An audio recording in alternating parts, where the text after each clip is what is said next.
TJ Jefferson, good to see you over there. What's going on? Well, guys. Jason? I thought no. I'm in charge of these drops this morning. Sorry. I thought we had No. We talked about this. I am so sorry. I am so sorry. Because as when it comes to talking about the Dallas Cowboys, there's two ways that we handle it on this program. And I appreciate that you want to crow. I appreciate that. I mean, that's what we do. There's two ways to handle the Dallas Cowboys. There's the Jimmy Johnson way when the Dallas Cowboys win. There's that. You got that one right there, Jay Fella? There you go. That's what I wanted. Okay, sure. Or there's when the Dallas Cowboys lose. But we didn't. There's the Stephen A. Smith version. How about them Cowboys? I've got a new version of it. How about them Cowboys? Cowboys? Higher race? Great job. How about them? Haters are going to hate, folks. Congratulations. There's that too. That could have been the way that we got it last night. Listen. Wins are wins, though. I hear you. It's better to be 2-2 than 1-3. It would be an absolute hair on fire situation had the New York Giants won that game last night, and they had every chance to do it. I mean, and the Dallas Cowboys also got MetLifed. I don't know what it is about that place, man. Yeah, man. It's terrible. It's the worst surface in the NFL. The number of people that just get carted off there, and we'll get the latest from Tom Pelissero in hour 2 of this program. And Micah Parsons may or may not have a high ankle sprain. Come on, man. Tank Lawrence may or may not say. He said he'll be back. He'll be fine.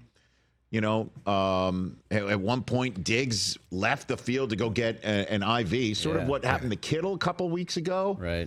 I was just like, okay, it's a cramp. I know. Well, wasn't Micah massaging I don't him know on if it the was field? Micah, but somebody. But he did come back in at least. That was good news because the fact that Deron Bland is out is beginning to take roost in that secondary right now. Although the kid they brought up from the practice squad did come up with the game-ending interception. Yep. And, let us talk about the good stuff. Certainly, if we're going to talk about Dak, Dak and what he does, and we lionized Jaden Daniels on Monday night going 21 of 23. Dak went 22 of 27. He was efficient last night in terms of finding receivers and hitting them in the hands. And CeeDee Lamb showed up. CeeDee Lamb showed up, and he had an excellent night last night. Got in the end zone, made some plays. They were using him as a running back every now and then, and part of the reason why they did that in a 7-reception, 98-yard touchdown night is because they don't have much of a running game outside of that, and that is why I went, how about them Cowboys? Because when you've got your $94 million a year quarterback wide receiver connection, and they did score, right? And Rico Dowdle did get in the end zone. He did. It was a nice, scheme. Bless the Giants, man.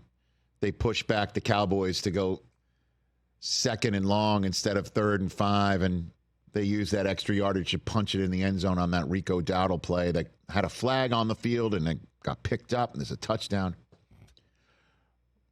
But outside of that, man, it is not good news that your most reliable offensive player outside of all that is your kicker. And that's it. I get it. Brandon Cooks flashed, and we did see some flashes out of one of the Jalens. But this team is missing something, and the coach knows it. The coach knows it. We can all see it. And a win is a win in division on the road, too. That is nice to have in your back pocket to avoid going a 1-3 and have the Metroplex's collective hair on fire. But this was the coach after the game last night. Mike McCarthy summed it up. Absolutely. Winning's always a great thing, especially on the road. Road wins are the best division games. You can add another layer to it. So, yeah, we feel great about what we accomplished tonight, but I think it's, for the 4th week in a row, we realize that we have a lot of work to do.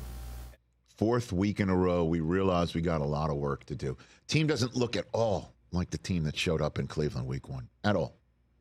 at all. Before Micah got carted off, he's having trouble coming up, bagging quarterbacks right now. The pressure is not there like it was in week one. Yeah. Nuh-uh.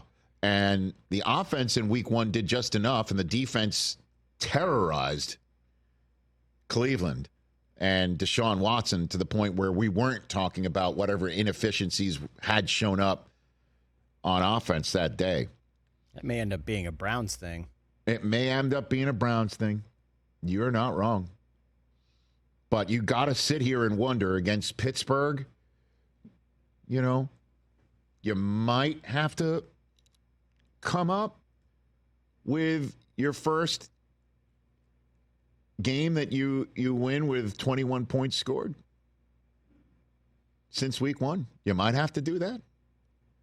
I mean, the 25 that they scored against Baltimore, that was a lot of, 2-minute drill craziness, needing an onside kick to get that close. Detroit, you better score more than 21 at San Francisco. We're assuming they're going to get healthier. Maybe McCaffrey's back successfully from Germany by then with a new lease on his Achilles. Kittle's expected back this week. Debo appeared at practice. At Atlanta, home for Philly, home for Houston. That team that struggled to put points on the board last night are going to lose a lot of those games. Certainly if they don't put pressure on Hurts or Stroud or Fields, I'd be concerned if I were you, TJ, because that's not a Super Bowl winning team I saw last night. A win is a win, but you laugh all you want. Here's but why they don't have a run game that you can depend on. They don't have a number 2 wide receiver they can depend on. They don't have a pass rush to depend on. At least they did stop the run last night. Can I tell you why I'm laughing? Go ahead. Because we spent all offseason, right, saying what the Cowboys were all in. They're not all in. What did they do? They didn't improve their team. We had our little chart of the amount of players that they signed, which was only 6. Right. Meaning there was no one, in my opinion, who was seriously looking at this team as a serious Super Bowl contender throughout the entire offseason. Oh. All we did was slam them for not doing anything. Then we get one win against the Browns, which I think maybe people overestimated the Browns. And then all of a sudden we're a contending team. Like I thought we didn't do enough. Of course, you're the Dallas Cowboys, man. Well, just because that's who we are. Like the Yankees are the Yankees. Not every year they're World Series contenders. If we didn't do enough to improve the team in the offseason, my thought was like, okay, we're not close to being a Super Bowl team. Well, I mean, if that's the way you care to approach it, then bless you. I don't think many Dallas Cowboys fans care to approach it. No, because honestly, you don't. I'm giving you an honest assessment of. You showed up here smiling with your grease board, because they just won by 15 touchdowns. It's great to get a win. It's great to hold another NFL team without a touchdown in the game. It's great to win a game when you lose your 3 best defensive players in the same night. We're lucky to get the win, but it's a win. It's a road win. It is happy. exactly Did they that. Look great? It is exactly that. We didn't look great. There was a point, if you want to be honest, I was like, wow, really? Like, is this really? Are we really going to do this? But you got the dub at the end with 3 days between games, and now we have a little bit of a break to get ready. Maybe I'm too optimistic, but I'm like, all right. No, but you're a fan, and we always talk about it's a marathon and not a sprint.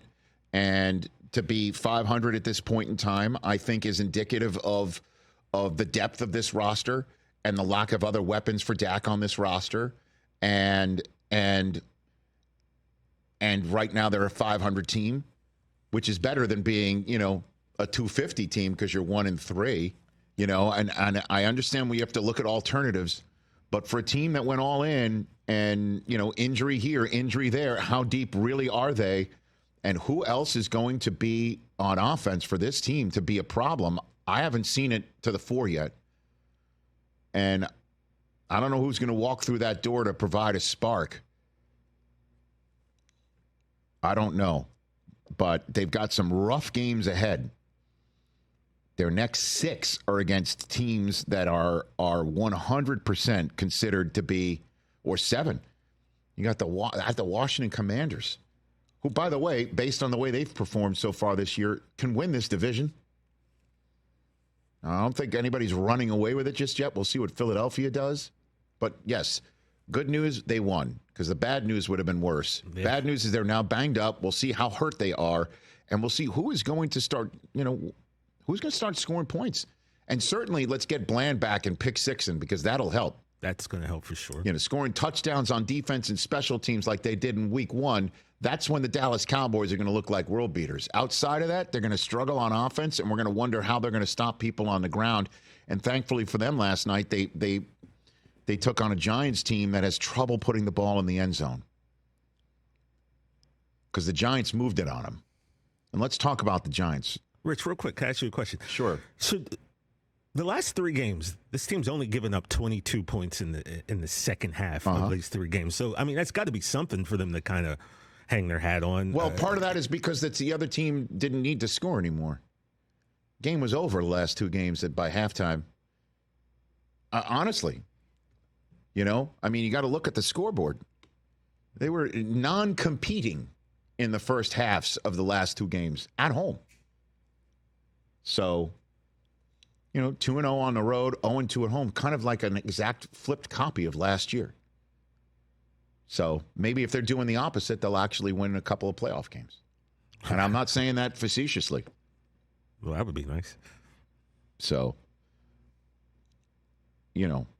catch the Rich Eisen Show every single day on the Roku Channel, 12 to 3 Eastern, for free.